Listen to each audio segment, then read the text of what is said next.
ebe no oye kyerɛ ana mentini obebi ase nti mɛyɛ oye kyerɛ na makania ehame boso no ato ha a constitutional right guaranteed by every country's constitution just say a sojafo aban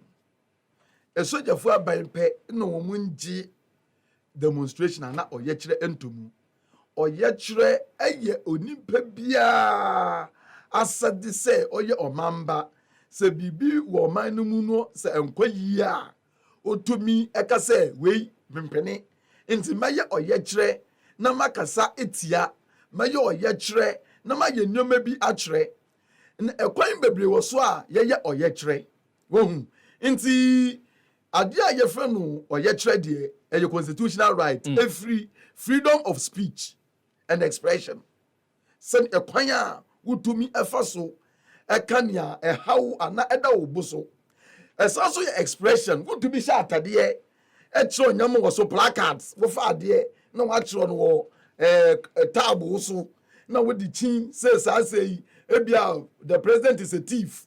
That is the only time wobɛtumi ayɛ saa adeɛ no obi amba mbɛkyɛw wobɛtumi aka sɛ so is a madman. You do all this is constitutional right na wopɛ bia wotumi kyerɛ ɛwɔ saa adeɛ as long as it is not subversive ni sɛ ɛnkɔyɛ bibia ɛbɛyɛ sɛ wobɛma nkɔfo ho kwan wetu ɔba aban a yɛn nyinaa to aba esi hɔ sɛ obi bɛfa saa nsɛmfua no so anaasa intervention no so sɛ woyɛ bibi sɛ obi ɛbɛtu aban no ɔno sɛ kɔba no saa na yɛbɛtumi akye wɔn a wɔn ayɛ saa adeɛ no ne yɛahwehwɛm bio sɛ obi mu nso sɛ aban bi wɔ hɔ a na ɔmpɛ sɛ demonstration no kɔ so a ɔno a tumi kɔbɔ nkɔfoɔ paeɛ sɛ wɔn hyehyɛ saa subversive dress no bi wate aseɛ wobɛhu sɛ ɔno ankasa aban no akɔma nkɔfoɔ bi sika kɔhyɛ atadeɛ bi a yɛbɛtumi akye ne akasa demonstration no a moyɛ no mode ba bɛsɛyɛ adeɛ. That is people we call agent provocateurs in demonstration. Nti nyɛ demonstration funipo na bi a wɔn na mkɔhyɛ saa atadeɛ no ɛnyɛ ɔmoa no demonstration but any aban bi a yɛ smart can use agent provocateurs sɛ wakɔfa nkɔfoɔ monhyɛ saa atadeɛ yi na monkɔ sɛe demonstration no na yɛnyɛ kwan kyekye wɔ mo na saa demonstration no koraa ɛbɛ so no yɛntwam fi wɔ. So agents of provocation. Yes, agent provocation. Ɔmo ɛna obi a ɔmpɛ sɛ saa yɛkyerɛ no bɛkɔ so no ɔno bɛtumi akɔ akɔbɔ ɔmo paa sɛ wei na monkɔnkɔ yɛ a mobɛtumi de asɛe yɛkyerɛ no sɛdeɛ ɛbɛyɛ nyɛ adeɛ every election government bi a wɔ so biadeɛ attempt that one nti mu organizers mu ambua mu ani na yɛde saa nkɔfo na bɛbɛwuram na yɛasɛ demonstration ama mo nti sɛ nkɔfo kɔ demonstration a one of the major thing aburokyiri no wɔn hwɛ paa yɛ agent provocateur nti wɔn sɛ wɔn ankasa akɔ high wɔn private security agencies sɛ wɔn bɛhwɛ sɛ demonstration na yɛkɔ no santadeɛ wei ni yɛbɛhyɛ route wei ni yɛbɛhwɛ yɛbɛfa nti obi a ɔbɛkɔ akɔhyɛ atadeɛ foforɔ bi a wobɛwura mi pɛpɛpɛ na wɔn private security na abam ne yɛ use masa demonstration na yɛkɔ sɛ ni yɛkɔ ka nti watadeɛ na wɔhyɛ no ɛnfa mbɛsɛɛ yɛn ɛnfa nke bɛsɛɛ yɛn how life ne wayɛ sɛn weyi wɔ mu efim anya saa na te sɛ yɛ kurom ha ohia wɔ sɛnea nipa nankasa ɔbɛbrɛ ansa wɔnyɛ sika koraa a organize nipa ansa na esika koraa wɔn a wɔde bɛfa kaa ne ade wɔn a wɔde etuhu akyɛ ɛba hɔ no nyinaa ɛba no you don't have time to organize nti yɛn yɛ deɛ no it is easier for agent provocateurs sa aban a na obi fufuo bi a wayɛ n'adwen ana political party bi a onim sɛ yɛyɛ saa demonstration ɛnkɔ yie ma no wɔn mu tumi organize sa agent provocateurs mo hyɛ da mo nkɔ bi mo fɔ mo ho njim even the government agencies wɔn nso hyɛ ntadeɛ different wɔn nso mo di wuram na wɔn tietie nkɔmɔdi a ɛkɔ so ɛwɔ demonstration so demonstration is not only about wɔn a wɔkɔyɛ ɔyɛkyerɛ na wɔn akɔkyerɛ wɔn beebi no security agencies wura mi bi wɔn nso hyehyɛ ntadeɛ opposition anaasɛ government in power ɔno nso wayɛ n'adwene sɛ ɔmpene because demonstration bi a ɛkɔte aban no against aban no in terms of popularity nti ɔno nso bɛyɛ nea ɔbɛkyerɛ bi a sɛ demonstration no ɛmba so no government love protest because woyɛ protester egu ne ho fi mihu aban bi a wɔ asase so ɔno de n'ani gye ho sɛ nkɔfɔ nkɔyɛ ɔyɛkyerɛ na ngu ne ho fi nti ɔno nso strategy bi a ɔwɔ no ɔbɛ deploy and one of the principal tools ana weapon na akodia omuso abia wo so use ni say o use agent provocateurs obetumi afa ne dom ne political party a ono so wo no ne nkofo ni bi say mo sha sa atade we mo nkomkoye ne basa so into police for and security agency in other part of the world no such a thing they interrogate it very well. You just don't rush say wo kwa kwache nkofo ba yenye de ne de ye buga democracy bi ne ye into democracy ne de wo hwe sane ya ye nyomo wo Ghana ha na eya asefim wotumi wo say aban bi beso a wo ma makosko edu eche nyina na wo ayedi na quite some tribalism bi ekoso enso aban foforo bi ba na wo ma makosko a wo si wo teblof na wo ye nyina na wo ekeke setia wo. You cannot develop a nation when even the intellectual class are complicit at the time like this. The educated elite are the fundamental principles of protest. Out because say this is not right. Particularly some of us when we were young, we saw the kind of demonstration that went on from 1992 all the way. Series of protests, even under military regime, military regime, the early beginnings of our democracy. Yeah. Even under Rawlings, who is a former military leader, demonstrations went on. So even when we talk about popularity of the current president, it's as a result of 1995 demonstration. And now we say meditating. So for the first time, if such a thing had happened at his time, he wouldn't have become president today. But somebody allowed him to do the demonstration, irrespective of the outcome. People died. But he was a beneficiary of that act. In the democracy, a big person called Ghana. Independence, I may become once a me. And she has safe protest. And your protest tradition. As of before, we shall say about football 1471. A coastal state in the start of Maumo. Now, before yes, a mumbu a before no. We call and Mabu Elmina. As of before, no woman, so you are your trend. Above Muntia Simpuani Capre. And yes, sir, Mulo Dina Mudifi ship mu Ebano. Yes, yeah. No, my demonstration. No, Monsieur Monsieur, who share colonial archives in Libya today at Anomabu. The canoe loaders refuse to go and load because they want higher prices. Are you protest? On your protest, no, we die. And was can you go chrome one as or no, or funding call for some load this ship now. And no chrome of any night with Chenku. No, Marcos was no Marco Bono. Say, your demonstration say, you been your good fixed prices. Now, who would the open our friend chain? Then, so, sad tradition, as of a tradition now. Momodo resistance na ya be ye Gold Coast colony no sa tradition no e be se yemu nti yan protest tradition no and now protest na ye no enyo ogbani na be kire yen o e wonyan kasa ebibifo na ye Gold Coast no e wonya widie mu we were born with it e hye yemu says obi ya de na enkoyi a ye kura ase hwa hensem se bibisi ase na ye mutu gba chenku into protest is not even a democratic tool. Obidifi America betray. You go Coast and Africa has said this is the way you fight against your leader. And your idea is fundamental to our very living. Sanya yet ya say and him for yet to amadia so. And your protest ya started. Wokwa Santia Sanya do two and for binom. Who call at Sanya do two and for binum. Who call North Sanya do two and for binum. Into protest no or ya dear a winya. Ono ne bua masa obi bumai no ombuni ya. Ye to me ye or ya chairman who said, ya no and ye. What I say, into you cannot do into the way you are buying no obi your protest to cry. Advantage back where women say, I'm a what to me who Sanya woman for no a feely.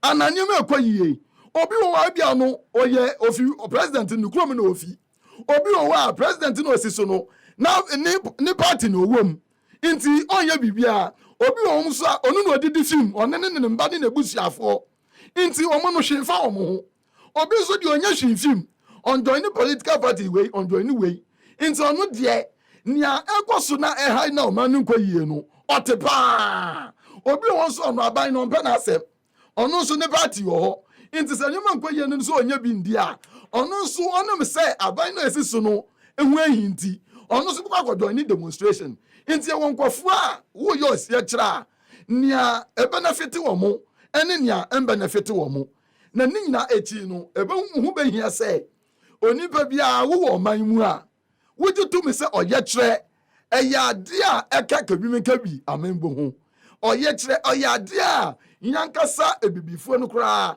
yete ye ho ase a ahensam kra ewo no na ye oye kire etie ahemfo enya de foforo enya de betimi adwane afiri se de o ka se eyade a ebo ye nwedie no ewo ye wedie mu ntina akro bia ye wo asafo no asafo was born out of protest tradition nti asafo no ena bibia ase asafo mo ye oye kire mo gbekro ni ho ban wo mo ye bibia nti mo betu ohin asafo ba no eka wo mbetenku nti wo bu amai no wo bu ni ya wan ka se wo nya demonstration wo bu ni ya so a wo be hu demonstration demonstrations are signs of bad governance nti wan ka se wan membu ni nkwa yi a wo be hu se da bia na nkofo pese omo ya oya chretia ora nkra yemra eye osajefo Dr. Kwame Nkrumah so ezanze ene ye na woda ofa eye na bakosemu a there are disputes with the date of birth.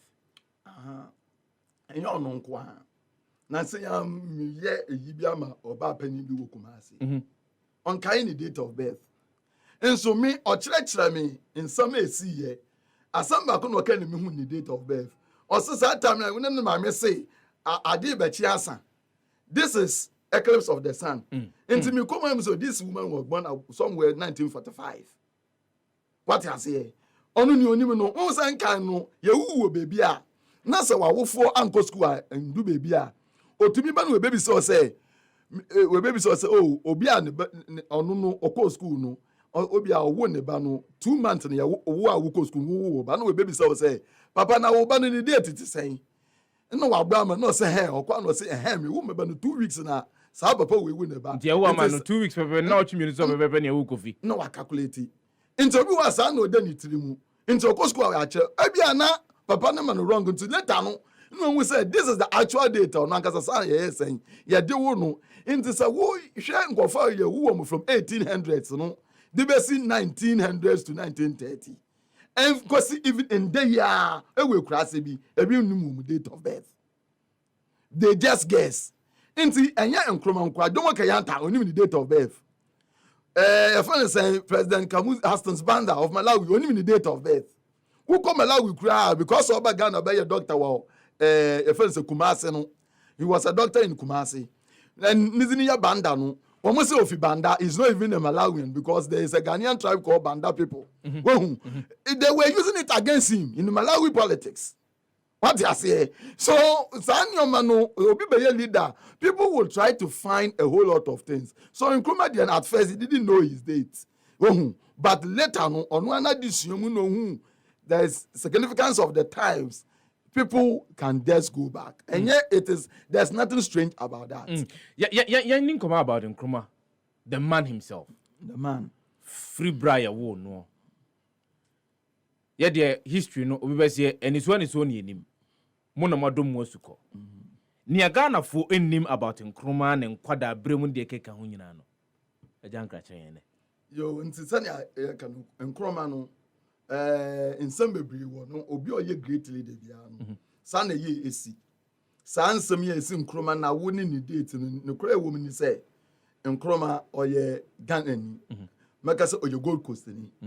Into Gold Coast time ni anim ni say eye ndede oye 21st September yi ena ye sen ye wo no Nkrafo 1909 wo Nkrafo eye nzema kru na bakosam ni ono akasa kire oye no eni ebinum so a wo ye historians nso adosuko ehun ni say na ne papa ni ye Mr. Nkrumah into owie school wo Achimota no na okokire ade kakra wo Emisa no Catholic school wo Elmina okire ade kakra no san konzema ofi wo biem no ba na avu na adwen say opese okọ aburuchiri na okosua ade sane a oni mpanifo we edi nhu komo no na ndi osi mu no ko free America no ko school Lincoln University.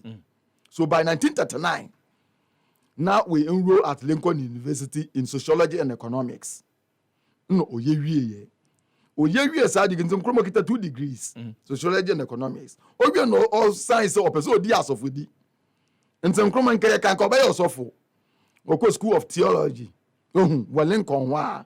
No so wie 1942.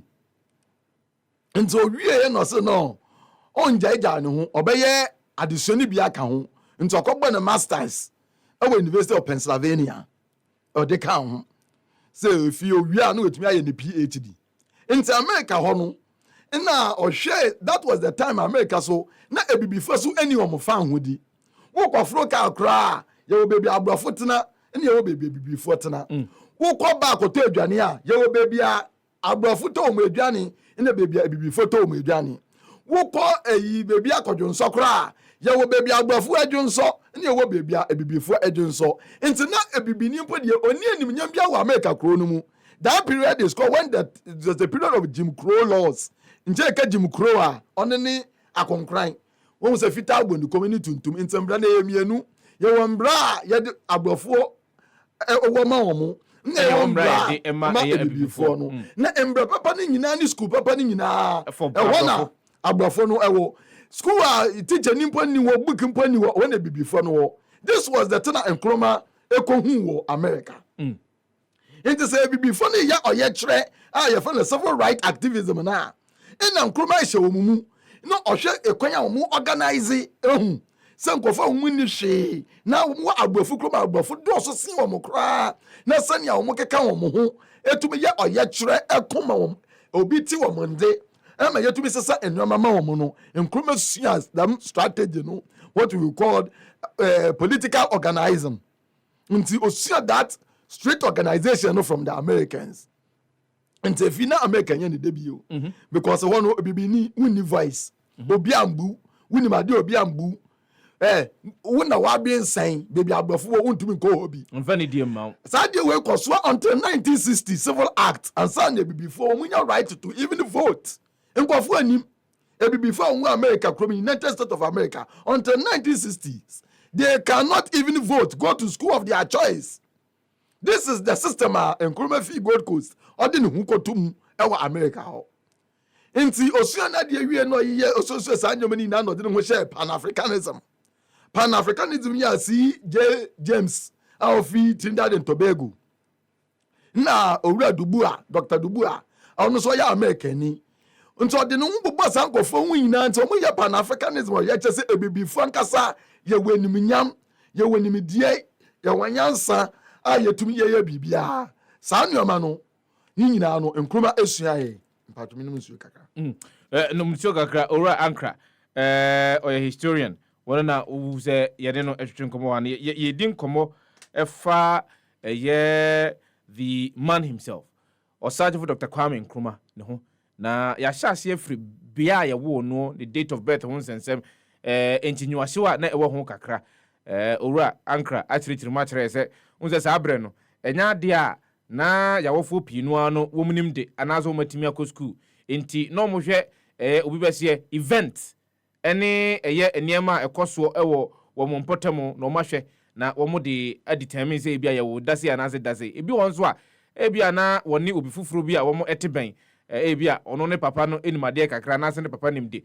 wono no ne ba ne date of birth no kai ebia na wo ono ne ba no ebia na otwemienu ansa na papa ya ono nimde wono so wo ne ba ne tokobusa papa ne say na oba ne kura ne date of birth ye den a ye kire no a na odi calculate wono ne ba wo no eno ede Nkrumah etna ye enkrofu kakra mboa na edin no ye ngoloma ye wono ngoloma ye kofi den kofi enwia ngoloma kofi enwia ngoloma ora da kwa kire mu se akan kasa no the akan language 3 ye wo 3 sub branches the edikan no twi the etosumienu bia the etosumiensa fante tieniye the edikan twi the etosumienu bia the etosumiensa fante na enzima eka bia subgroup no ho na bia subgroup no the phone k ɛno no wɔn nka ɛwɔ wɔn kasa mu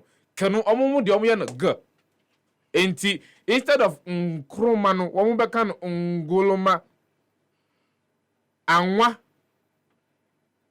wɔn yɛ no angwa wate aseɛ yɛ kyerɛ wadeɛ suadeɛ ɛwɔ ɛyɛ dwumadie nso ɛnɛ ɛwie yi yɛaka ba bɛsi ɛbrɛ a ɛyɛ ɔsagyefo Dr. Kwame Nkrumah efiri Ghana mamu ɛkɔ abrochi mamu koko suadeɛ ɛbɔ ne degrees yɛ ne masters yɛ ne doctorate na wɔde no ho kɔkɔ hyɛ Pan-Africanist movement no mu ɛwɔ abrochi mamu na ɔhwɛ atete a na bibifoɔ nam mu ɛwɔ America abrochi mamu ɛne ɔhawa no mu nam mu no ɛhɔ ɛne akɔ akɔduru na yɛkyerɛm akyerɛ wo sɛ abibifoɔ no mu America mamu apɔnto lafia pem ahankrum aduosianum a Civil Rights Act ɛbaayɛ no na bibifoɔ no wɔn mu nia kwanya kora so mbeto aba ayi obi so oni omanim ora dako yento aso ntimeti aso no Nkrumah so anom ni na ahokyero no ɛkɔ no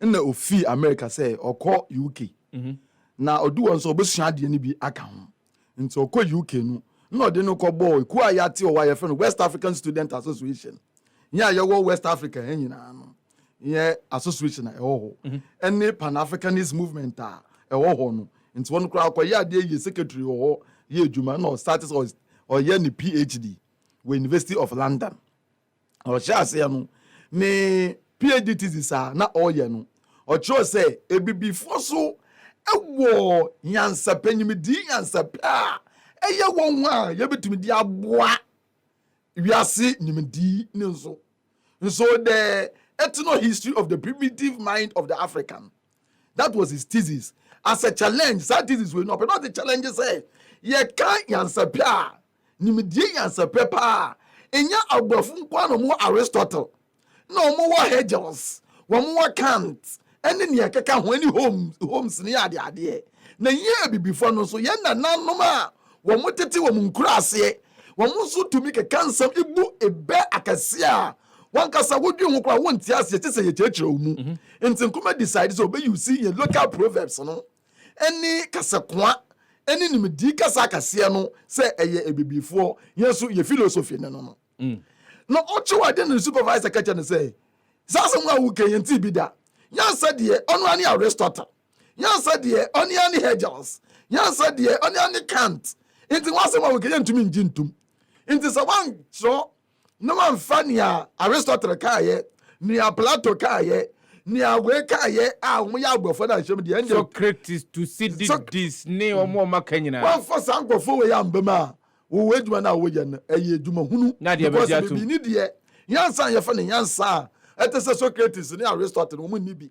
so in effect Nkrumah PhD no na ode kwa kokko atia the theory of eugenics ane akase eye womu ye fita ne nko an womu nyansa okay enti na Nkrumah agenda no na supervisor say on pene enti Nkrumah so say won pene na wo se me fa broni dia me so menye PhD thesis no me wo bi enti papa no wansanya ama no Nkrumah so kyroye a eda ho metumi ama wo bi wo pe bi a nkofo ne na mo se Nkrumah ye o kyroye it is there it did not change ono ni dia ne se obibi ni so wanyansa enti ni doctorate no yamfa ama no say nja mo fama de Nkrumah apart from Nkrumah in first head of University of Ghana history department Mr. Tufuo ono so Oxford the same thing or Asante history wo mo say fa agbafo ni agbafo acheche say no me na nanom na me ni wo mti no obrani dia wo besua no onim se mi a me fie bibo nti ono so o say on fa agbafo de nti ono so ne PhD yamfa ama no return ba Ghana be head of history department na edugba yin mu nyina wo keta PhD kwa na o mo hye Tufuo ase nti Nkrumah yes idea no Tufuo so fa sa suban ni bi ina eja Nkrumah oja ho na oye ne Pan-Africanism djuma ewo UK organizing 1945 Manchester Conference ni mu na akwaje na oye student ewo abrochire ase ni kwai mu nyina ewo ho ahono rena oho one ne yere Nigeria ni mu nyina ekokobi na omu se sana Ghana ni ba bi wo ho a we call America organizing because Nkrumah was an effective organizer for the conference that became a success. Inti Ottawa Beneduma. Inti 1948, 4th August 1948. I yet to United Gold Coast Convention. I was so upon. I was Kenyan Lodge, you know. In the General Secretary, excuse me, General Secretary, the Graf Johnson. Into the Graf Johnson, no. Obie na obeka nya ekoso am de form organization no say oh and that day nya ye be hie na ye nkofu bi so am wo abrochire wo mu ba ko ni Francis Nkrumah na ne krata ye ochire wo say menkan ema begwani ni say and the UGCC na yet no ono so de ne akoma ene na hoden ene ne nyim di na e de tai o mu echi say ebe ye eku papa because also say before yes obedi ye fa ho di nti odiani je akache members na wo she oyina say wo monko akoden na da no so mbiripam no obedi na disu awie na obeba no ono so eba be yesen oba be ye bi nti Nkrumah's first letter to UGCC was read on the 4th August 1948 and yet UGCC. Nkrumah's first letter to UGCC was read on the 1st of August 1948. 4th August. 4th August 1948. We brought near to UGCC. It was sold upon Kenya. Canaan Lodge. Canaan Lodge. I need to find abionements. On the lodge, no. I was up on Sisia, Canaan Lodge. Now we read here. In the jar, a tea kui. In the Kony Shasi, UGCC, no night just on any Kua Edikaya.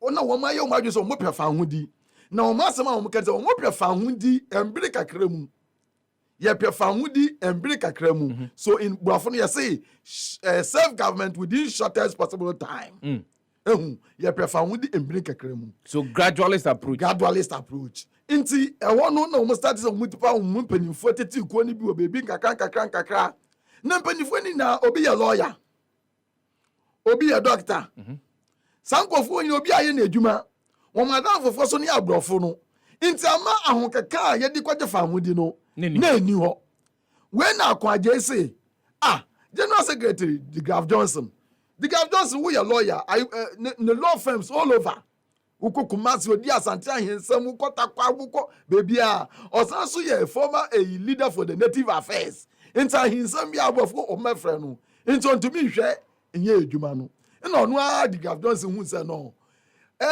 ni private business no sofa nti o say oba resign na kwaje ye ne say mu London no me kai Ghana ni young boy bi Manchester conference no na o ka ne ho pa ye fe no Nkrumah nti mayanto nkra sen ya fan no na o chro letter no that time Nkrumah na kasa na o ye pro bono work etu ha che edwuma inchanika nti edwuma na no ye wo a student union ni African House no oni cash nti o say mpanifo no ehiem na eja won contribute sika say onye sen onfamfa eyi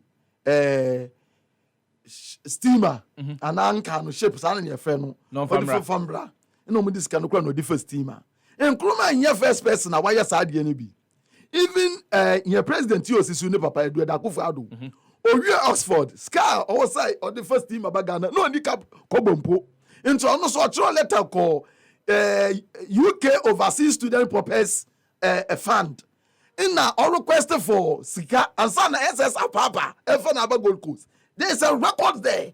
On no Intico focus on Nkrumah. Even the president's father, Akufo-Addo, did not have a kobo to also take a ship to Gold Coast. And so also apply for United Kingdom Overseas Student Purpose Fund. No, so I request you the buy. Achimota College, I am the guarantor. Into a buy, and you have to teach at Achimota College for 1 year to pay off demand. Into some Nkrumah, you know, you're doing your sky. I know idea you want. Into a jar, or more far Nkrumah, or buy, and so a jar will be on your juma. Young man, or buy, this is your Chenica, or you know who as a general secretary. Obi a CYO, Committee for Youth Organization. Sometimes the youth crop when you party my mube maybe of the first and young guys were there crop do side Victor Wusu Araram Pansa, young men in Ashanti. Mujenja on nine so a brother Safaje, ɛne no ɔmo keka ho nyinaa ɔfa ɔmo nyinaa ɔkwata kora de Shaki Sex ɔfa ɔmo kraku ɔmo nyinaa waba Cape Coast Ampansadase wabafa ɔmo nyinaa all over na kyerɛ sɛ akwa ne bu adwuma wakɔ so pɔ Kofi baako hɔ wanya kodwobo atio from Apam bebia Nkrumah organize this youth na ɔde ɔmo ba party ne mu na ɔde ɔmo ba party kyerɛ sɛ CPP a start ebie branch Mrs. CPP UGCC a start ebie branch na wana protest ba ye ɛyɛ nkranhene ni kodwobo ni abrofo mu bibi mu ni serious ni Lebanese fo nyinaa wɔn ayɛ ku kɛseɛ baako a yɛfrɛ no Association of West African Merchants awam nde yɛ kan awam no ni a wɔn yɛ ne sɛ wɔn kra nyama ba no mu de esie na price na kɔ so na wɔn tɔn aboden etwa ebibifo ne kala na ni kɔbra bɔ ne sɛ saa de yɛ ntɔ abrofo nyoma biem no yɛ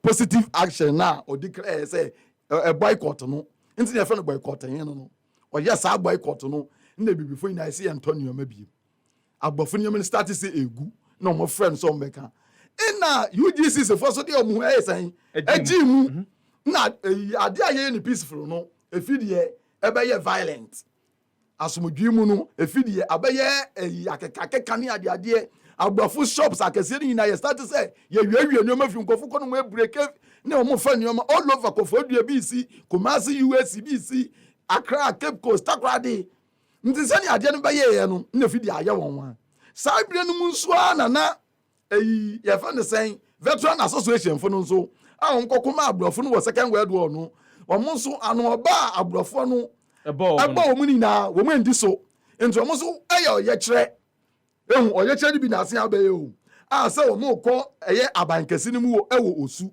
wɔn na governor no ɛte nti wɔn kwa wɔn du beebi a ndɛ yɛayɛ Independence Square yɛ yadi we yeso system atwe no e branch akɔ no Independence Avenue omo yese omo kɔ na Naija eyi broni no hu dom tutu a eba no ofise mu kotu aban na egu ye fa ni Major Emery ina okacha no gofde mu fa etu nguma sa no gofo we mu ebeku yan ina eye kopra Atipu Sergeant Ojade Lamte eni Sergeant Ajete omo hwere omo nkwa nti it leads to a lot of disturbances at that same time in Sunakoko yare nso aba what you say nti koko yare nso ama akwafo ni nyina nso umadwuma senti agitation around that time no led to massive political atmosphere na a charge at the time nti UGC sifu na Nkrumah kaka hu bi na wo yɛ saa nyoma no na wo tire wo baby aw nse wo mama mo nkofo ekofolo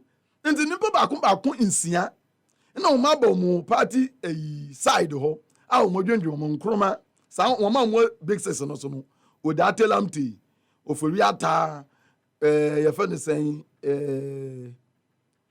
akufu ado ene no ma mo count the 5 grant na akra odi ne sika ye party mu saa tam no oni ho saa tam grant wo wa nko no so be ye big sis ni bi which means anybody who was at that place so party ni bi asa sabe won demonstration dampo te say ogbeche bilamte so when you be grandpa or Ghana for any independence like Edward Akufo-Addo kura na mu na ye hye mu sa baby amotena wona mu ye party for impenifo nti ye che wo mo so the big success is a myth we yankofo 6 bia true chance wo motena ho a na wo modwendwen ne yakoso no na agbofo no be ye sen e che wo mo nti ye che wo mo ne di wo mo koto mu ono so na odi agitation no ye sen eba mo nti esi ye wie na fidie ye say the committee of inquiry be baba into the 1948 disturbances ye for baba bia ye for Kosi say Atkin Kusi sorry say Watson nti ye for Watson commission nti Watson ba ye no say wo mo fa mpanyimfu a ono mo kwakwa tena ho na wo mo adwen sa adsem ne sini kwan ya befa so a emba biem nti wo mo fa mpanyimfu ani ade ni nyina no wo man fa Nkrumah anka ho basi before penifo no bebre UGC penifo no bebre sen ekoye man as of the time pinten si o man mu gamanche ni boni onyama osu alatamanche ni boni ema Ghana for nkankan mo no mo enkran boycott to the purchase of enema na amanonefo omde ba oman mu no saa bre ni nyina na owura enwia Nkrumah eka UGCC ho no account. okay Account. he was still the general secretary He was for still the the general UGCC. secretary. Okay. And afterwards, na some see na ye committee no. Aye was in commission no. Ono amana nkobi. Ono but he appeared to give testimony. And so mam kokọ adi nyina am keka nsam no ewie ye no. Na akwaye to say ni mpanifo ni bi eyi na ma say ono no the way you the politics no or different from omam ko UK no. Eye wo mo say ono no wakosua ebibifo eyi no wo America organization say ade bi wo mo anya say kasa mre o say wo di gidi pinten ewura mu into mo do na wo ma kwa UK school na mo de o ni abrofo no eye gentle no wo say yen say na dada mo nim say yen ye oye kira nkrata na ye kyo ni ade na sa young man ni ba ye no no de sa pinten ni gidi ni sa no mo o mo de share no But rather, could be something control say Big Six no. They are not all say it is a myth. No. Any pensiano, only one.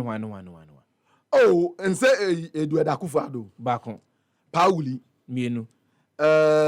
Obeche Bilamte. Miensa. Kwame Nkrumah himself. And I. Akwaje. Enum. There's the last one. Oforiata. Oforiata is Pauli. Pauli. Pauli is Oforiata. So there's one missing. Have I mentioned Obeche Bilamte? Wabo Obeche Bilamte. Wabo Nkrumah. Wabo Akwaje. Wabo Pauli. The aka the I think the but what do you say myth? Oh, because what happened was that Akwaje said they were the major people who instigated the whole thing now. Akwaje to say or any disturbances in the bay. They were not. It was say historically Usho Obia role or player sad disturbances in the bay. The whole disturbances in Onipa Bakona oye ni boycott o. Eno ni hwan ni Kwabena Bani. Usu alata manche. Ono ni obi abesi nde wo yaman mu. Ade a waye obi antumi enye bida nke ye can founders na. Nke one of the first person na e wo say ye gbani din e wo mi bi no founders no. Ogbo mi bi oni ni Osu alata manche. What you say? Osu alata manche no ono na sadia no ye no otumi ma abrofu fiti ye abrofu bedi yen so obi antumi ye chema abrofu antumi ngiving sametete prices so ebesi nde ade ye nkofo for me ye fa say consumer association consumer protection association chamber of commerce agronko na omudie nobody has been able to force telcos a Ghana to even lower in that yes ya school ye bie no ya Ghana fikete PhD yes nyoma yenim nimdie yetu kwaya kwa ma no ne nyoma a nkofo ti wo mu fie de manya me ho ne ade ye ntumi enforce nya ban say agbofu abebiebie eye telecom company price a mu bebia no mu di charge MTN so Vodafone nya mu pe no mu we cannot even bring them our whole parliament one single individual ni Kwabena Bani or the only one is because obi anto one city or to kwai ko Ghana fani bia of a himfo of a young man or the nisika obi anto shele ono no di nisika or set telegram on that day a umkoye boycott no was send telegram am obi a wa Ghana hwe ndakura cars wo hwe kwanya obetu so in those days ni Boni instrumental without him the independence the energy a building here no for someone like me masama me can say ni Kwabena Bani ojeja no ho nko wasenka opposition no ho so opposition no ho he would have been our first president because on no ma sanse me 70 na eba ye 48 disturbances on your side no ma veterans no vim hey we can fight against the institution savim no so no one UGCC first I don't know no positive action no e first boycott no it is not politics.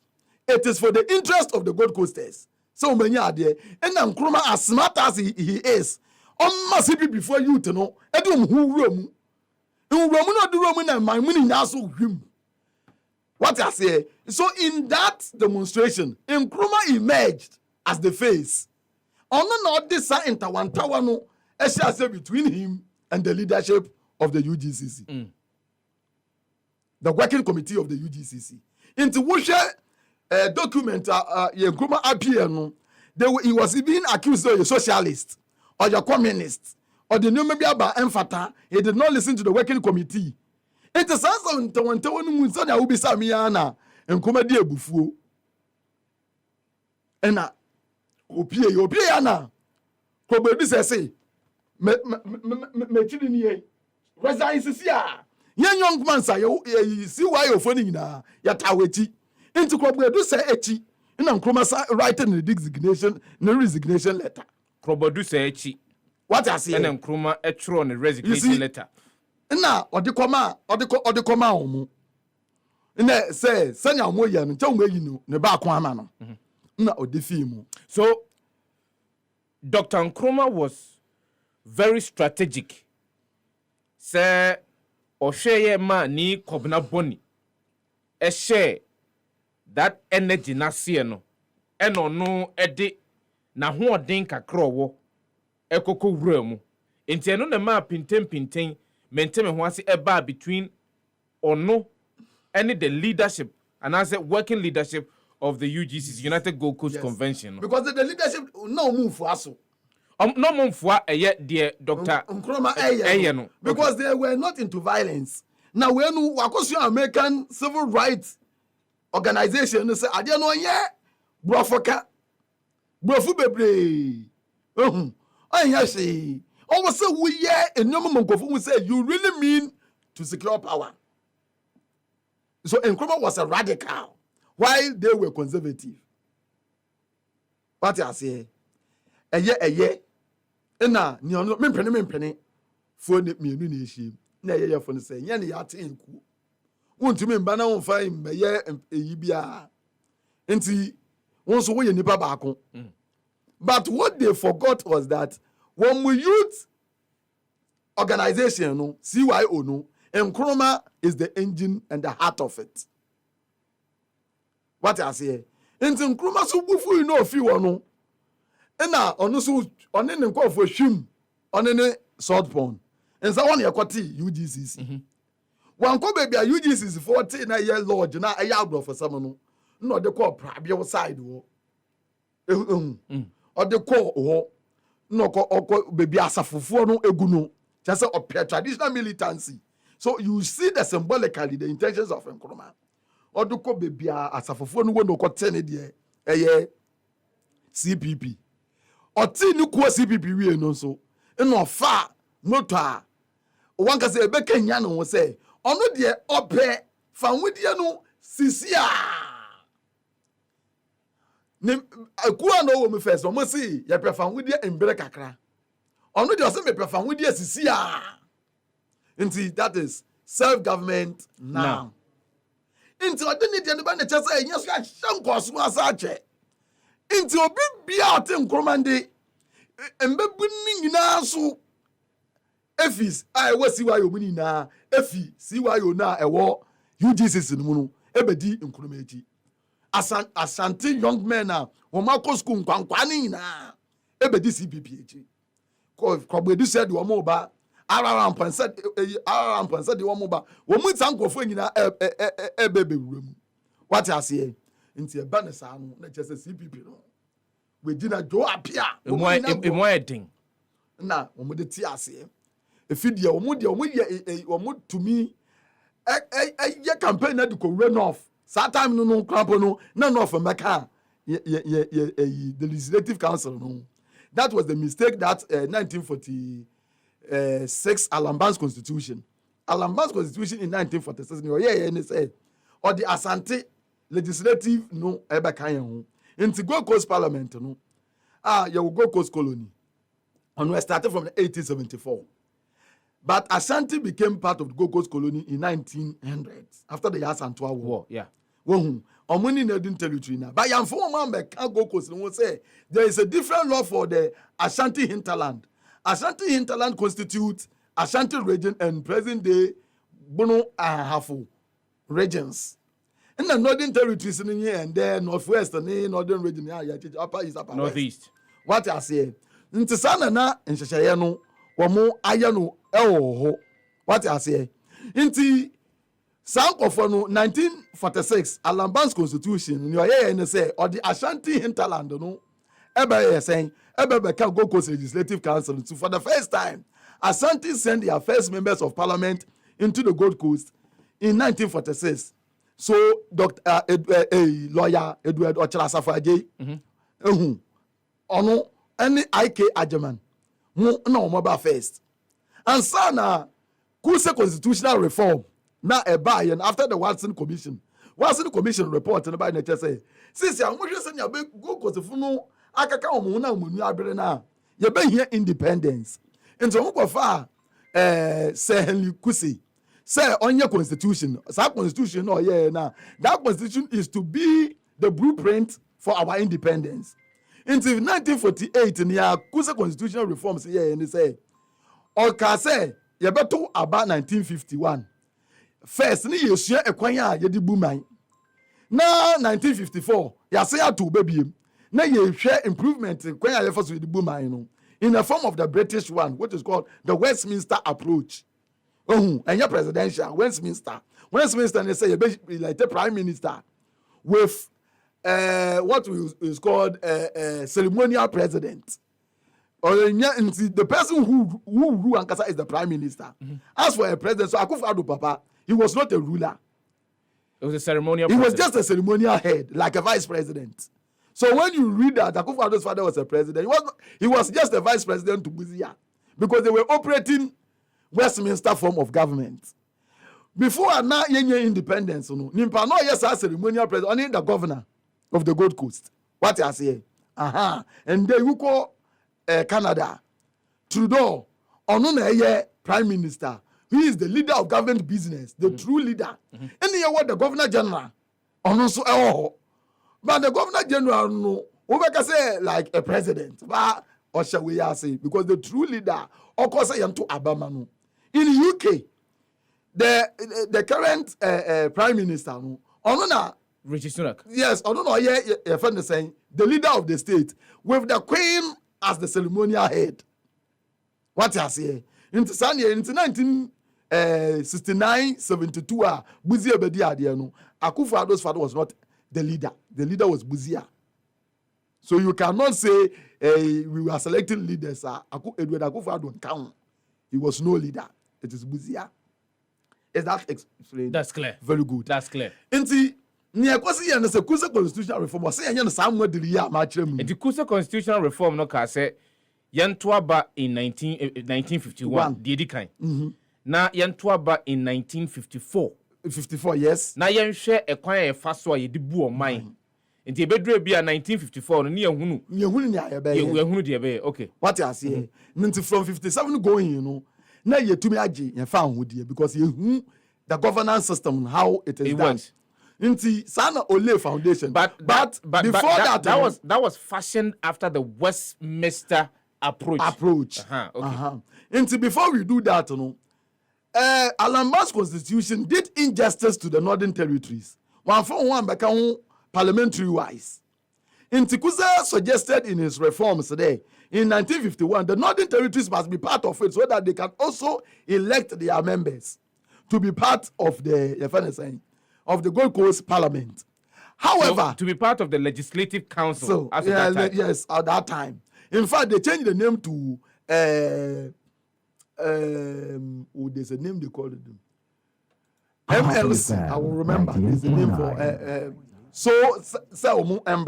but there was a proviso in the Kuse reforms that party activities they should elect their members based on their own provinces, based on them. So they were coming into the party, into parliament on their individual, like independence in modern sense. That's what you say. Any political party. Because now, I'm contaminating with the kind of acrimonious politics down south. So that was the situation.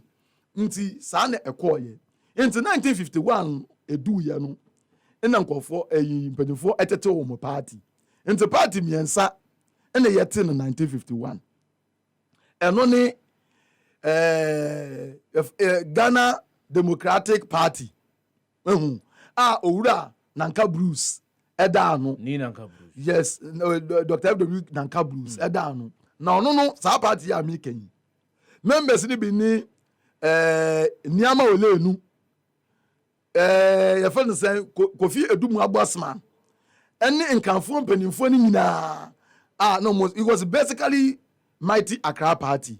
In fact, from its foundation, Texan Kofi Mwina didn't know. Now, we eku no nkanfoɔ no wɔfɛ no Kuhei, which means new party. Kuhei, abɔfɛfɛ no GDP no, National Democratic Party. In fact, or national NDP. Ono na we ko fa di no. Nana Kunedu, NDP, National Democratic Party, and Nanka Busidano, with this political heavyweight of the time from Accra. In our Nkrumah so okita the CPP. In our opening, Dr. JB Dankwa, and also other UGCs, and the Yakoto Abano. In Sabatunu Muno, what I say, Abatunu Muno, in a UGCC, Edim Kugu.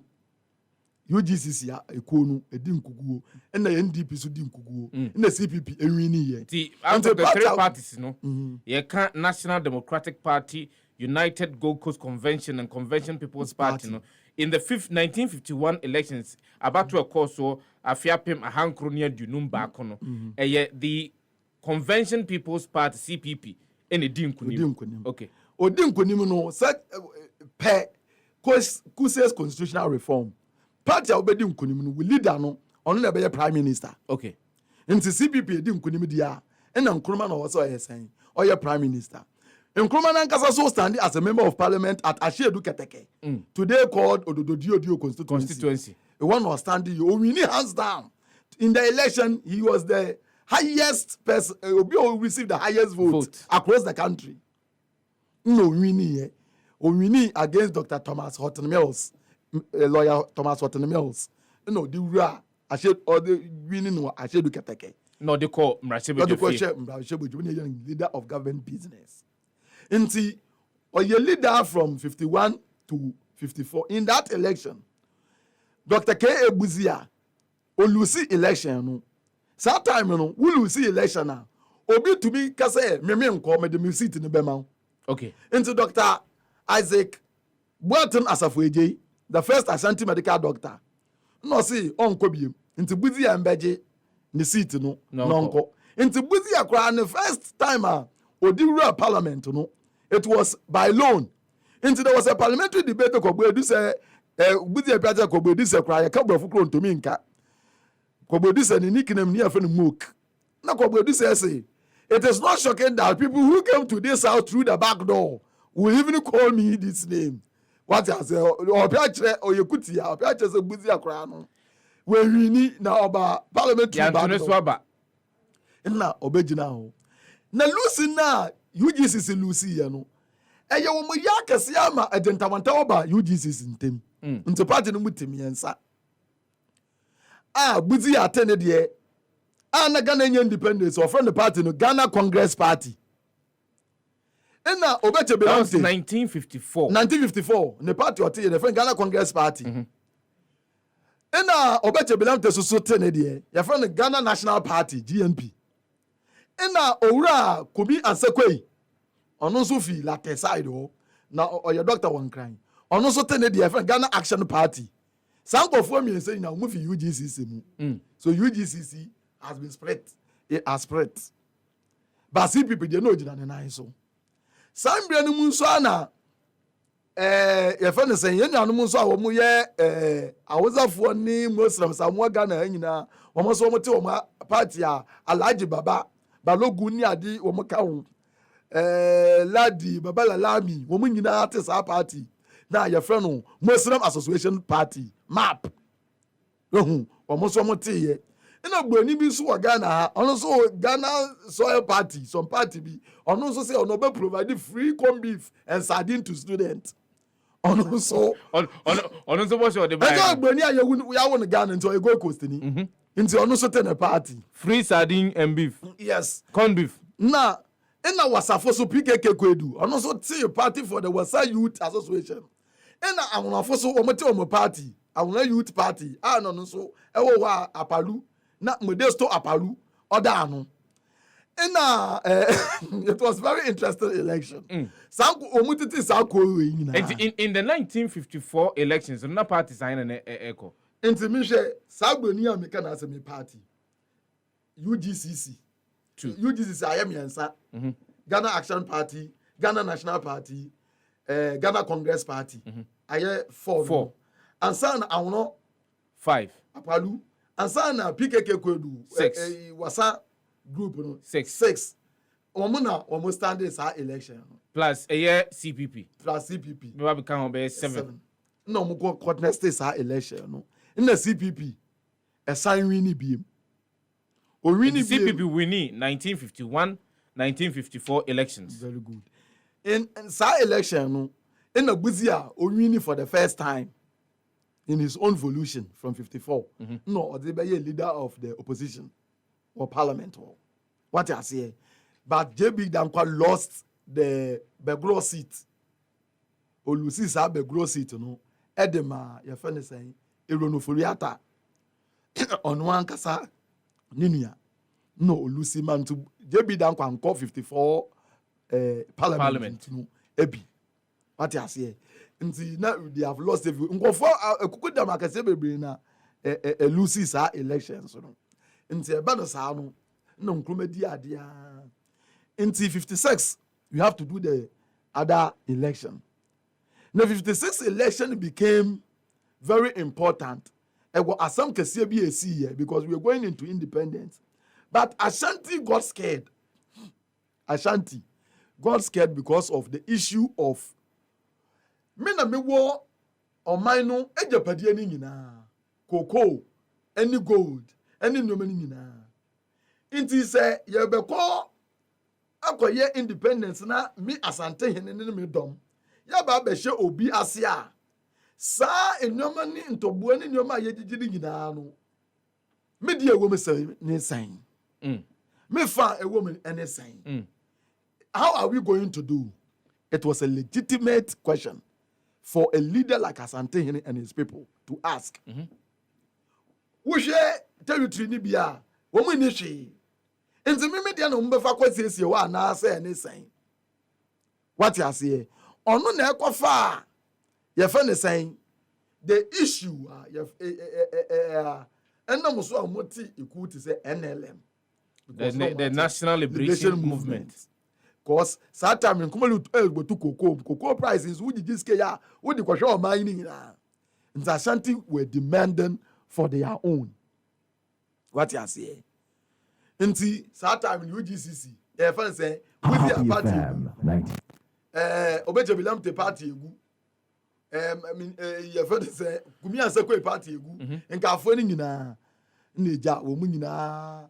Esther so moko ba afa akota wati NLM wokumase wo mu nyina nti NLM no nete no ana mateme ho meka NLM a ono ne mateme ho nti mateme ho party no yete no Ashanti what you say na ansam na wo kaka no koko osami nso wo hia na bunu so egro koko ebi mu so wa chem egro koko bi mu asem egro koko bi mu asahwi nti eduwa na ebe ne saa no na esija wo mu hi obi a obekasa intellectually wo mu argument a wona kwaye te say ethnic argument and they be seen the nkofo continue describe NLM as an ethnic party what I say because of its origins it started as an ethnic party of course but edu baby na argument ko na buzi a ebe room no started say church because Bafra Koto was not educated enough to explain this critical question. And so bedroom will learn no so ba ye na just say from where UGCC ni na NLM. So without Ashanti, a political party called MPP would not have existed today. Without Bafra Koto, we would never have any political party called MPP in today Ghana. In society no na home for all the disenchanted Zankofo war a offshoot of the UGCC. Woman Benya political home. No, the shots and the Asante support also was heavy in Nigeria. Intellectuals like the so-called Professor Benchianchel and Nabati Benchianchel and co. Or no, you're member of parliament for first Menchia. Woman in Nigeria for NLM. Woman in Nabe Jina party no air saying a yet den ewo Kumasi. Na a spread ye omu co-opte and Pansadazi ewo Cape Coast. Kwata kwa Shaki Sheikh. Woman in Kakaka Krana NLM. We should Janifi other parties in the members and so saying ebe room. And I just said, Bibia, are you okay? But during those times, Sabre no ana a year Martin Hofono, one more come who boom with a year Bafwa Kutu, no multinational liberation movement, no. And Nkrumah no feel it.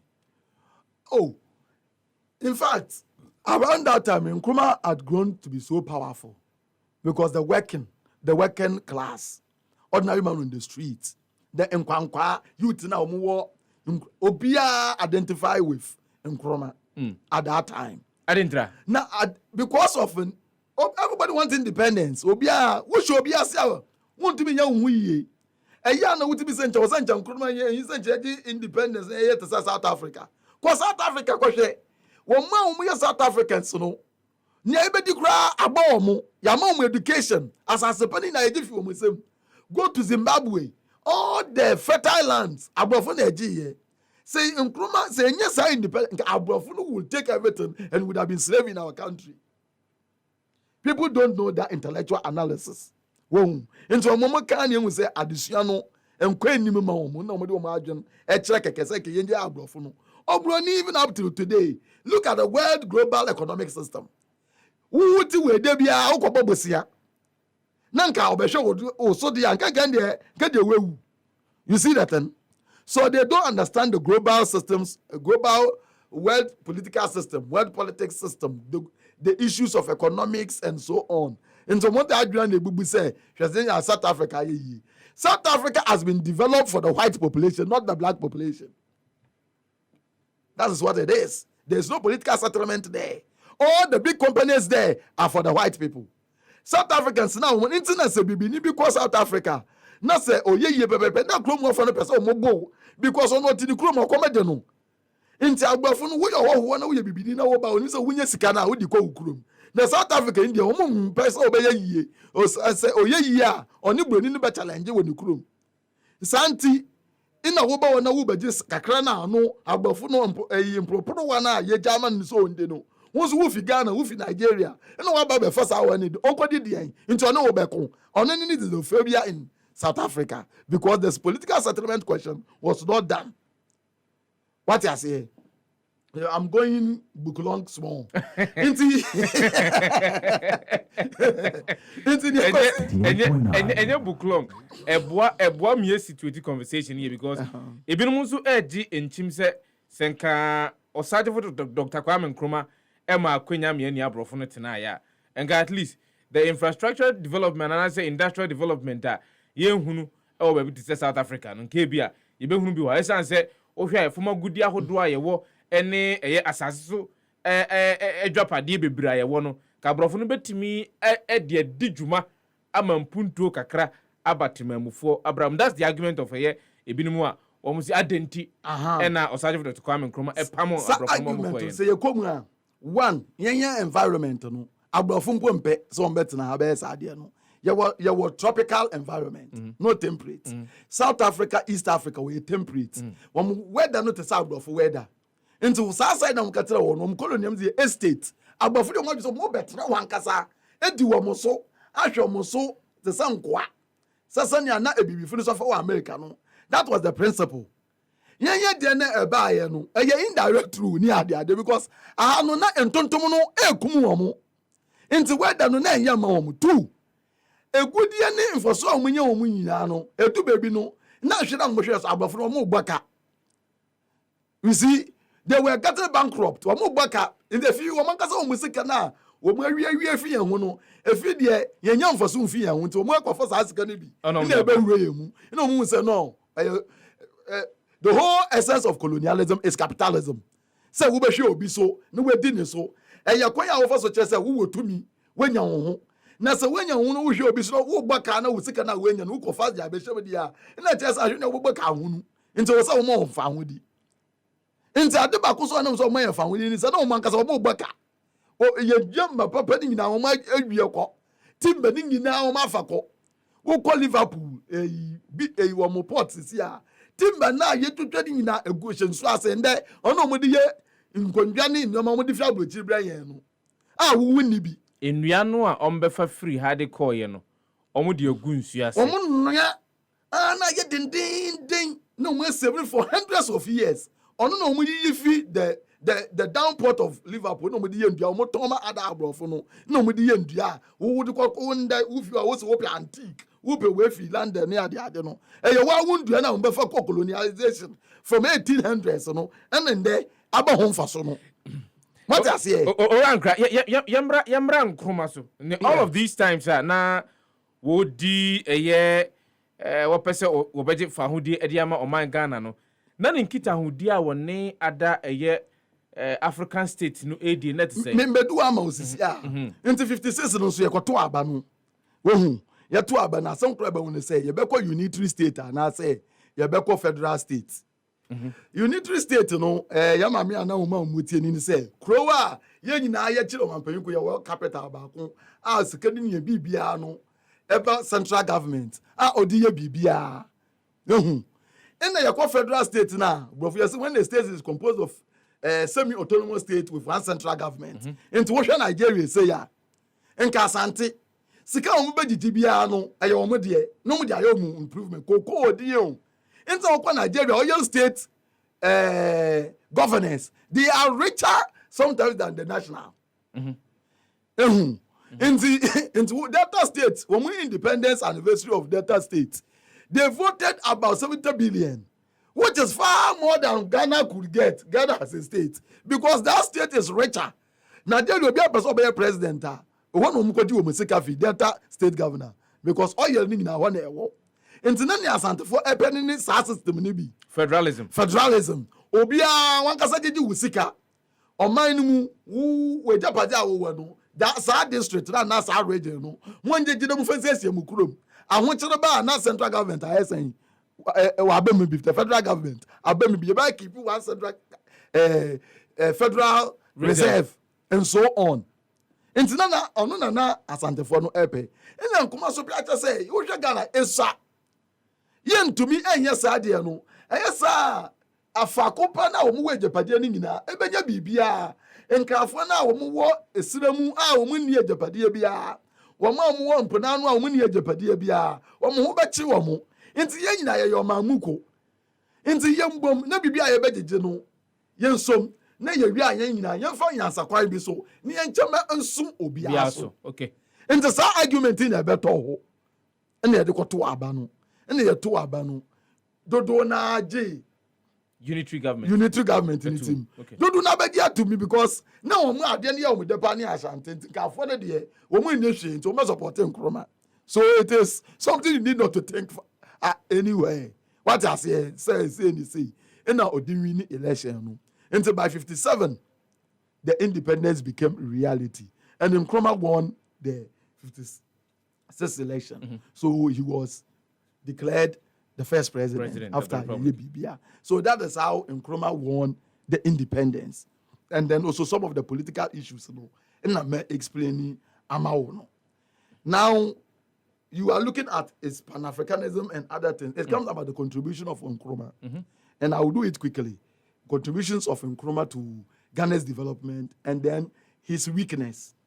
Okay? Nkrumah's weakness. And Nkrumah, on them say, of course, school American or Pan-Africanism.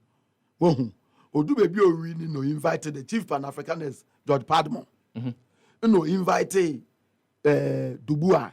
They were the Nkofano Majume Boya Omutuno for the Council of Advisors. And then they are president of small boy be our winning machine.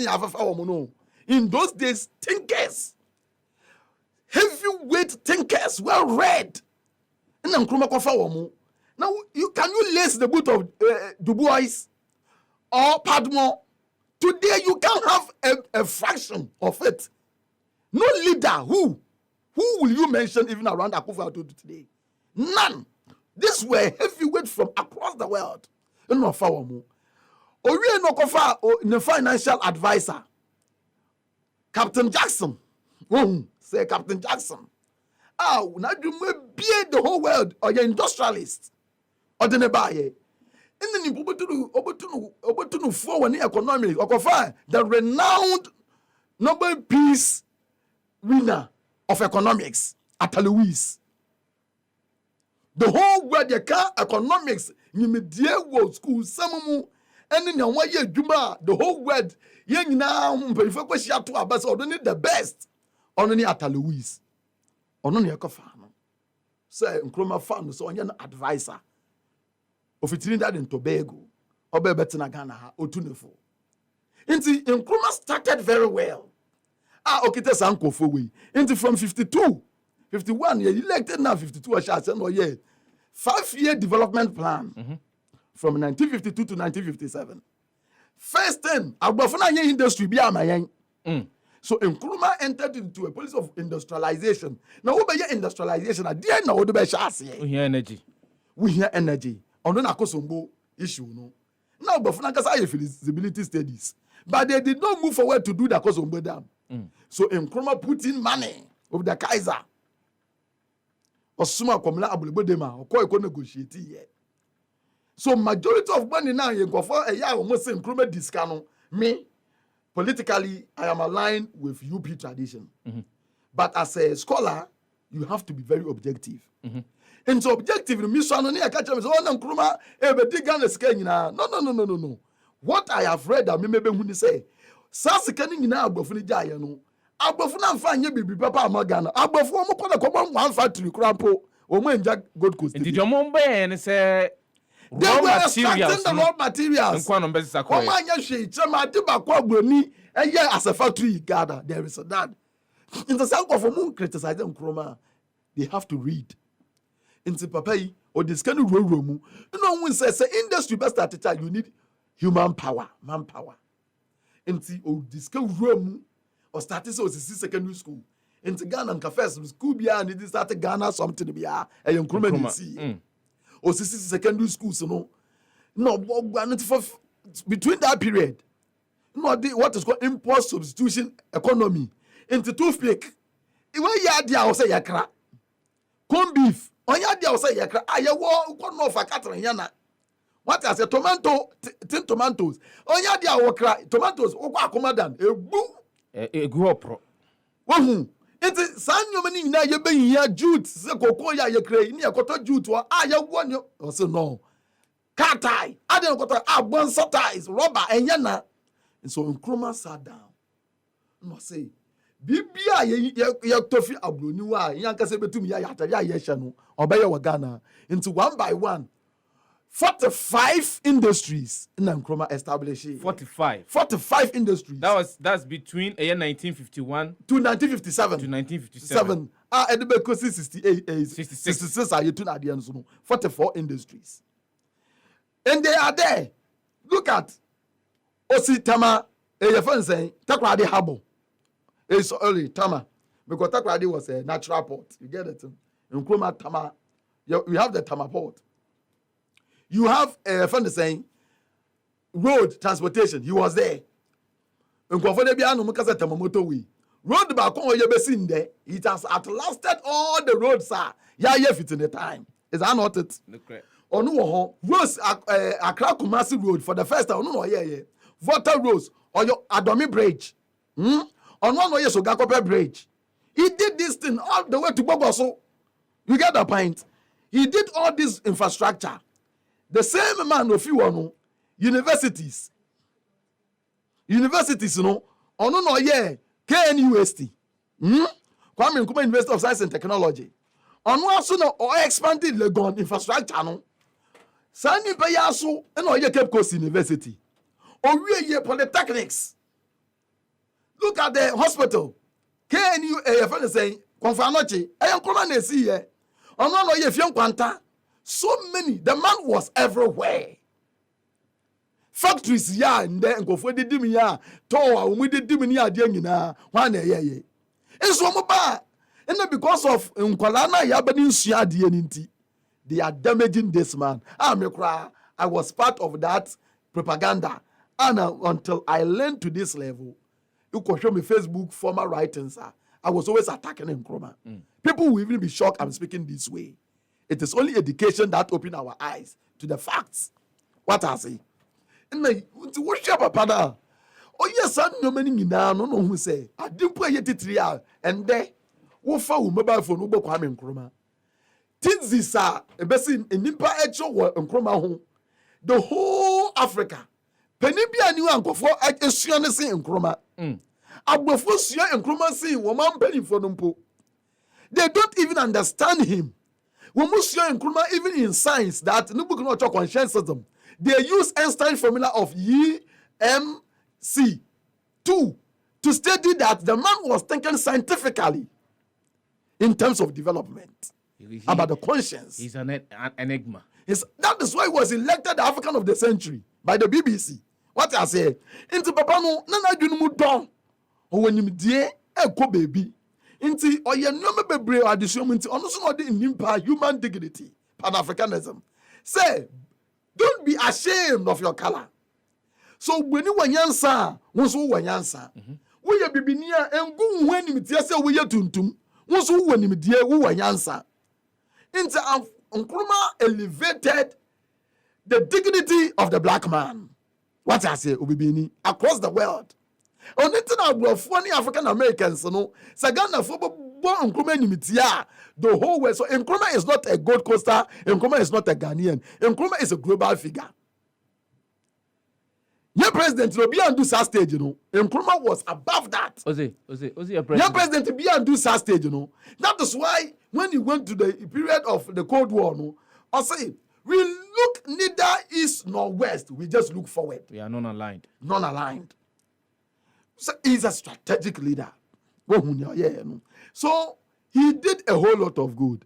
But a bedu baby, no. Now the boys woo ye, na pardon woo ye, no. Then the usual Ghanaians now mutu for no. Edi aju the fini start here. No way I say. You say no introduce Preventive Detention Act. Somewhere along the line, Mimitis, I'm right, I talk about it. Before Hassan Nkrumah introduced the Preventive Detention Act, he has suffered over 50 bomb attacks. Kulagugu, Accra Sports Stadium, and places. He have to even go for operation overseas. In Sebanisano, now when young perform to for Papa no say and yeah. Or the PDA, but PDA, they say, why you who say, who person we any be behind the better water. On no no so people see people before any be now more villages near the I don't know. When you she no can come once a man was say, hey, who didn't come out of the acho? Not the party started becoming unpopular. What I say? And all the Avoidance of Discrimination Act by so political parties now here to say on part ethnicity. And no party was the Yangunina and fa Korea Emba. Bio religion, parties based on religion. The same Muslim Association Party. Whatever, or then to Tuba, Winina Mumbum. Into Nkrumah policy, but and there's a UP tradition, I am strong, no. Me, if I was Nkrumah as a leader, I wouldn't have done that. I would have let them die at that death. Oh. But because Nkrumah was a unifying force, or person man winning in a bomuno. Inti Obani woman under the Avoidance of Discrimination Act. No, that's how Nkofo nyina no ebe bomuno for me UP party no. What I say? United Party. Very good. In the beer was also the way best Alien Deportation Act. Wama umatna Ghana hada da. Wamu abaya Gold Coast for one constitution so be I won Ghana from before 1957 will be automatically Ghanaian. Which is why you cannot call people from Water region who had a plebiscite in 1956 say Ghana for. because Ghana is a new entity. The Ghana was born on 6th March 1957. Prior to that, there was nothing called Ghana but what? Gold Coast. Gold Coast. So you can say people from the plebiscite, from all the way to Boku, who were not part of the Gold Coast. You can say they were not Gold Coast, but you cannot say they are not Ghanaians. What I say? Because Ghana was born in 1957. So they are all Ghanaians. In the Alien Deportation Act, not the Act, not the buyer. Among who say, Obi, Ekasetia and Nkrumah, ni deported. We affected Bankole Bright, and a graphic editor, Officer Leon, and affected Archbishop of Anglican, and affected your friend saying the founders of the Muslim Association Party. When we now you do Balogun and Co. I know most of the do we now echo back. So these were some of the wickedness of Nkrumah. Nti papa no na brabo no. Do you feel that you're celebratory enough as Ghanaians? No, the kind celebration quite abrochiri any kratachiro mu any thesis nya ye academia no. Oye nyim say in the next 100 years, who write about JB Dankwa? Who write about Edward Akufo-Addo? Who write about Akwaje? Okay, who write about Obeche Belamte? Nobody. Even Buzia is because he was a scholar. That is why people study him in that angle. But Nkrumah is timeless. Nkrumah is timeless. It's timeless. Me, I am not a supporter. And I'm number 2. I have always been a Democrat and I don't like socialist idea. I'm capitalist in orientation. So ideologically, I don't fall under Nkrumah's way of thinking. But as an academic, as a like scholar myself, I appreciate his knowledge and the way he led Ghana into. And I also know that his failure, some were self-inflicted. On one case, on Nkrumah phone be etutugu na sum. What I say, I'm sure say on one case later I'll regret. But who is a great leader without fault? A great leader must have their Hebrews, weakness. And so also no. But look back at Nkrumah and compare it with the leaders that came after him. Apart from Achampong, to extent Kufuor and Rawlings, the rest, they are just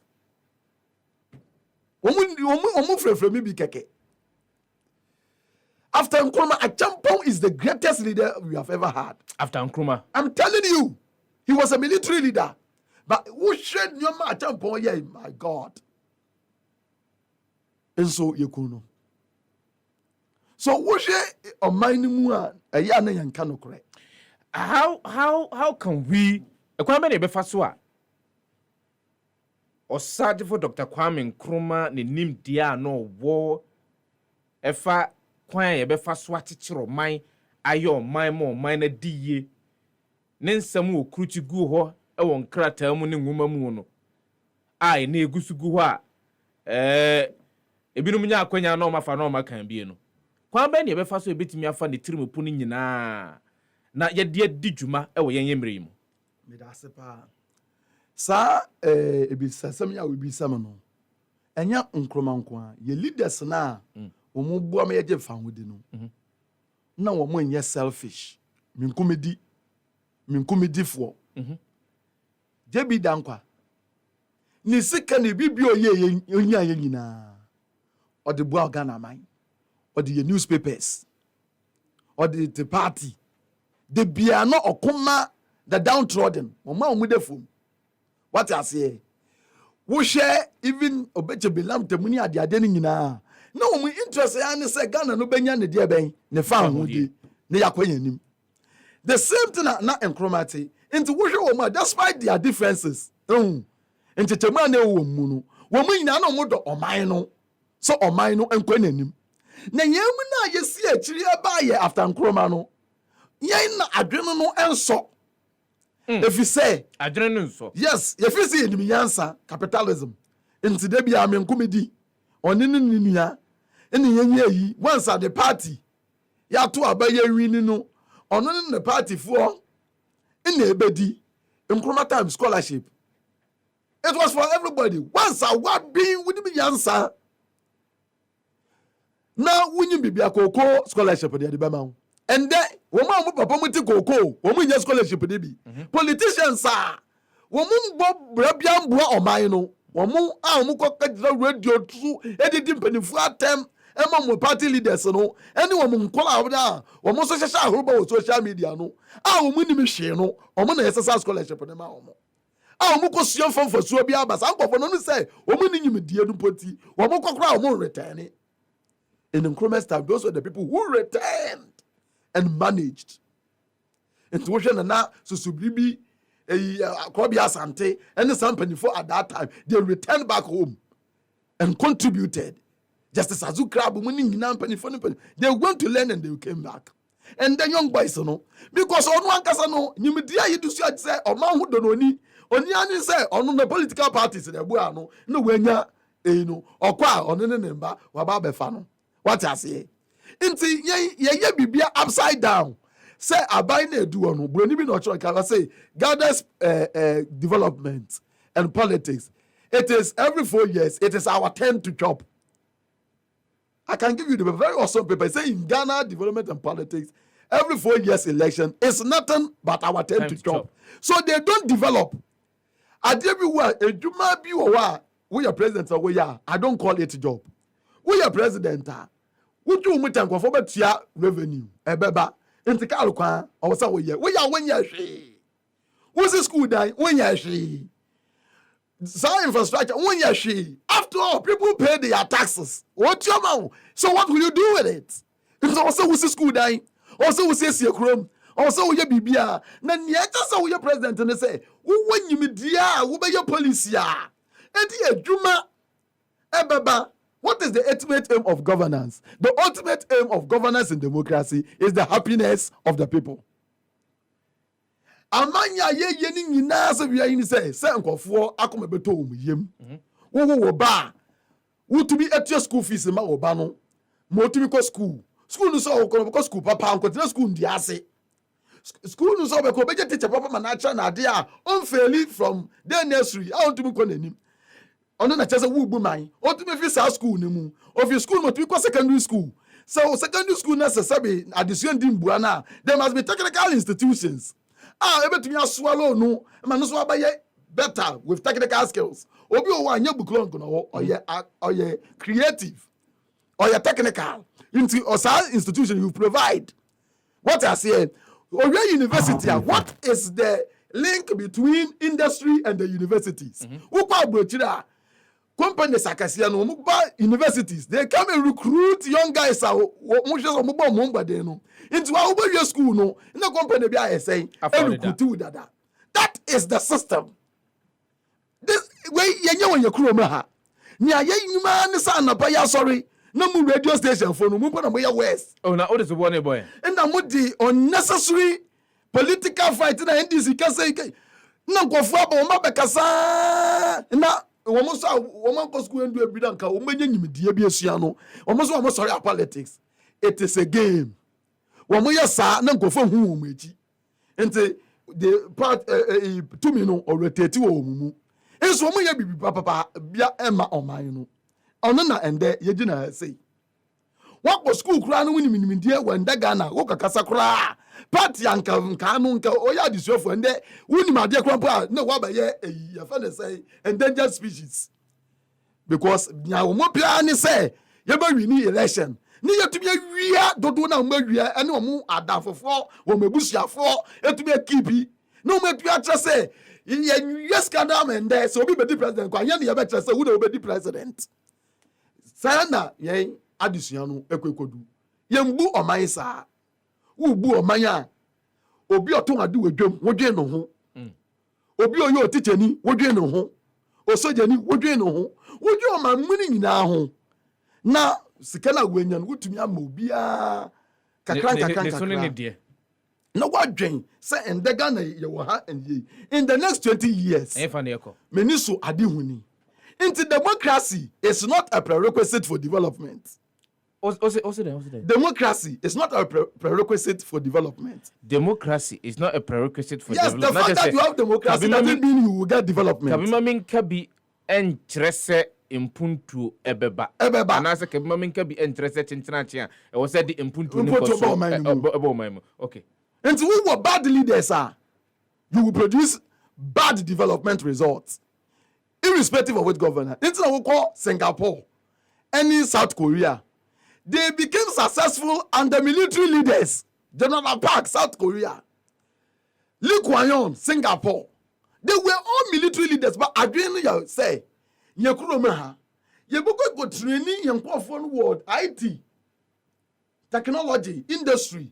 No masia by Singapore. No with the woman die abeboa. O man no ye factory akwanim. Efi ye nkofo wo amanoni. Wo mo de wo mo remittances. Obi kwa agbechi no kosua ade a na oye adwuma. Enye wo de be ye nya financial remittance sika. Ye nya material, nya mo de kra elba no, ye nya ebi wo mu. Ye sense ye nya technology transfer and skills. Inti Ghana wo sha. Ye development no do na anya ban na yo. Yes, uncle for mutu kwa no moba into Chokolebu, Dr. Frimpong Manson. Bones reconstruction, Dr. Hinuba Buache, Focus Hospital. Software, Herman Chinwi Hesse. You see individuals into Yankasa Abana Yato Abana Yato Yahu for Sobia. You see, this is the way we have to think. And we need to go. And that was the way Nkrumah was thinking. That is it. He thought of the future of Ghana, and not only Ghana, but Africa. And so one and all do baby no ne fidie na on concentrating on Ghana or bless other African countries in Subenya because like I say, the independence of Ghana is meaningless unless it's the total liberation of African continent. What I say? I just say fahudi na yenya no emfaso bia emamu.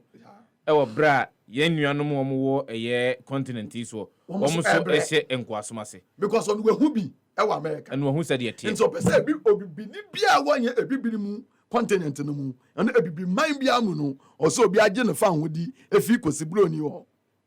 And to Sadi and into Amanu, not on time concentrating, or not go for the bonus of Buono. That's why I say Nkrumah is not a Ghanaian personality, nor African personality, but it's a global personality. Menim se unya yanke beto aso. Na yedi akoyanim. Happy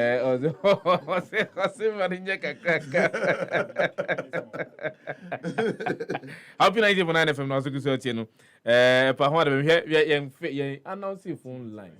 And we've not activated the phone lines. Munya nto boase. We yan koma ye di sua de.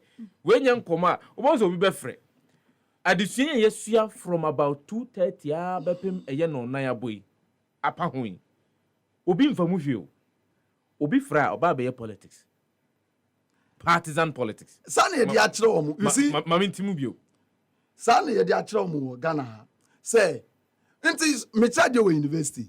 E na say me chew ma dia na me de the way you develop in impadwin. Akola ketua o mind to say Ghana. Obi a wo secondary school o so osua de no hu sane obebo ne man. Ansa no obedu university no, o ye NDC ni, o ye MPP ni, say na omode baba.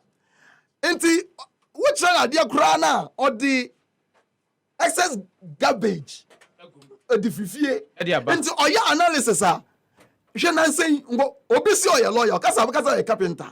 Oh, I'm telling you, if you are very smart, you engage people. Obi wa say oya so I the masters or kasa you begin to say adwene kra saying it's politics. We have become a nation where we don't develop the mind. Idea, Professor Kosiyanka in new book, I say the youth today are even working with walking stick. The idea is that they want to grab everything before they even become old. So the processes of development, you use a panel. When we call a gun, where we start when you're first class, you are thinking of job. Go yebi. SARS room one obisotina or ye MPP politics. Or we ya the party people are many juma. Within 3 years, no we see Abrasai. Ewo baby, why ya big store? And then see, wo kwa sorry wo bon pai man yankopon. Yankopon ma wonimdie. Okomede because you want to be decent person. you want to work hard. Or come back to Ghana. It's a very baba your crew ha. All the people, everybody will be at the Nebako school, can't just acquire politics. On an asha see no. In the baby now them to kwayaba. Because Obia in person ebebre. Why will you suffer to go and work hard? Ube kwa bruchire. What about breath for 30 years? So we be sit down. And now so no matter Ghana ha. Ofi le go na now ofi even one kobi kwa university ne bi. No we be MPP mu, we be NDC mu. No we sit down kakra. Ka o use krapo wa between to be in talk. Where do they get the money from? It is your taxes and so on. So this country we need to have conversation. Ye hear enkomodie. Ye di nkoma say oman ye pia ne sen. Sanya wo ye achemini nti, emi di akufo adoa na me support. Me dia me ye no de nti, ba umi na me support. Me dia be ye no de nti, ba ha na me support. Me dia me busio me dia NDC a ne yeto. Me dia me busio me APP a ne yeto. Ndi akoye sen. So we need to even change our politics. That's why I say we need to have conversation. This is not how our leaders, they were in CPP, they were in UGCC, NDP, but they had a target, the independence of Ghana. What do modern youth have for Ghana? So the current cohort of politicians are war. Yemfana say woma dia tum so mbebo me anwene o man no. Womo nhyɛ da enni eniswade hu bia for o man Ghana. No. The target is to. So the state, I always describe the Ghana, two ni ba. Oh, yes, Ghana state no, Ghana state no, is a prostitute. You know, obia wa kokudru an fere ade no kwa no one na akwada, no we agye ne de afim. No abesenko. This is how we have made Ghana. Obia mbu oman no. Nti ejapade no weni na busuafo bedi ade no wasesa ni nyina eni nadamfofo ne nkofo a omudi nechi no. Until Makacho say road is not a sine qua non for development. What the sabi obi anadwini yadwuma po bedi ade road construction because as long as there is a ministry of roads and transport, there will be roads. And so onye say we school do it as a construction of road because it is the architecture of government. San amembuneti ye wo nkrobata eye karo kwan. And so you president kura no wadwini yadwuma kura obi oye nkrobata president obi kwan no.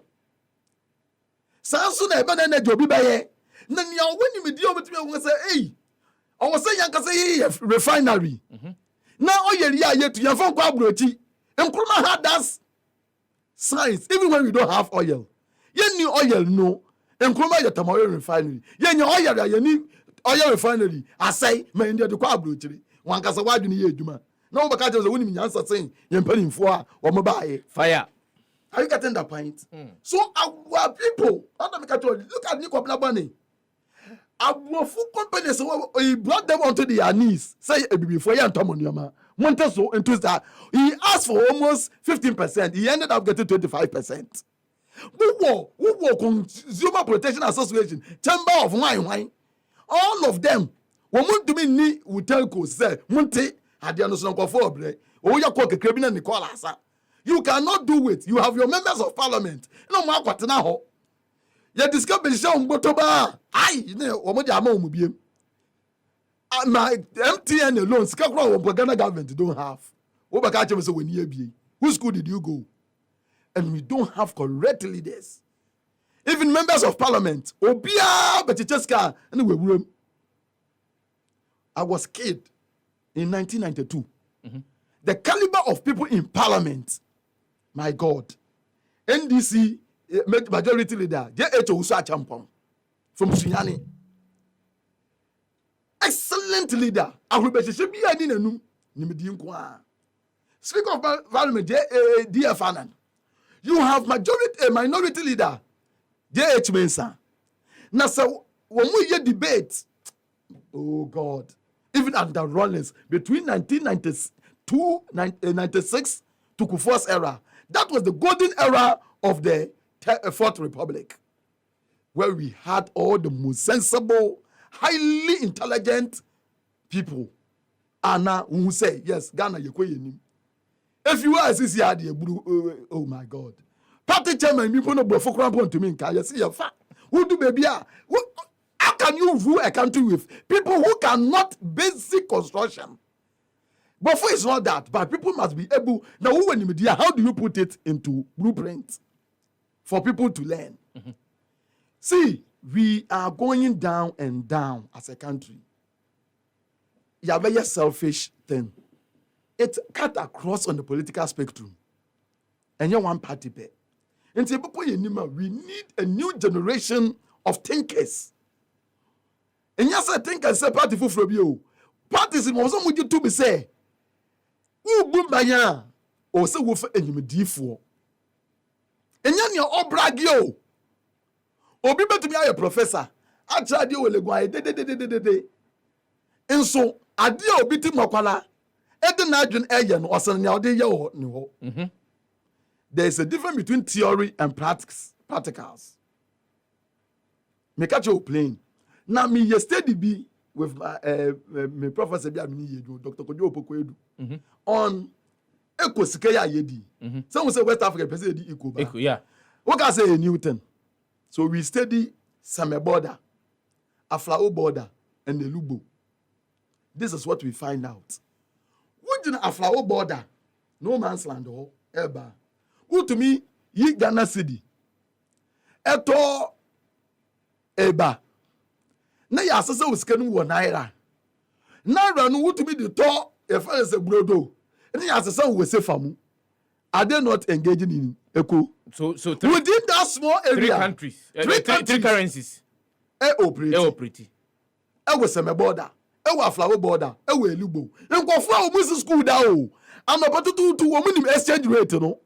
How they circulate the information is you cannot understand.